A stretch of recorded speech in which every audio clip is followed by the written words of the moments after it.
When the United States dropped the first atomic bomb on Japan, everything changed.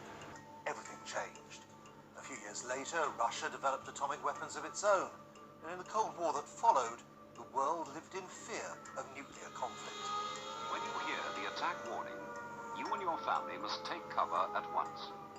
Russia and the United States were eventually compelled to draft a set of rules to avoid catastrophe. But President Trump has announced he wants to pull out of a key agreement, the Intermediate Range Nuclear Forces Treaty. Russia has not, unfortunately, honored the agreement, so we're going to terminate the agreement. We're going to pull out. But do we really need nuclear treaties? And should we be scared of a nuclear war?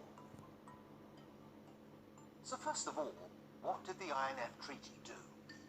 Signed in 1987, it didn't just cut the numbers of missiles that could be deployed, it actually banned a whole category of weapons, ground-launched missiles with ranges of between 500 and 5,500 kilometers.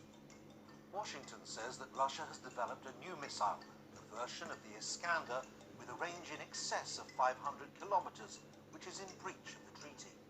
Moscow denies that it's broken the treaty, but the US and its NATO allies are standing firm.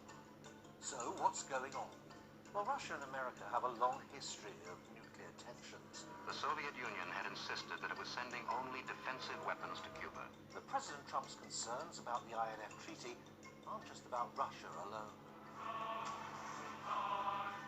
China isn't part of the INF Treaty and has deployed large numbers of these weapons. America and its regional allies, Japan and South Korea, feel at a disadvantage. If America is out of the treaty, it can deploy and develop new intermediate-range ground-launched systems of its own. So what does this mean? There are fears that the whole system of arms control could unravel. Another key agreement, the New START Treaty, which limits long-range nuclear weapons, expires in 2021.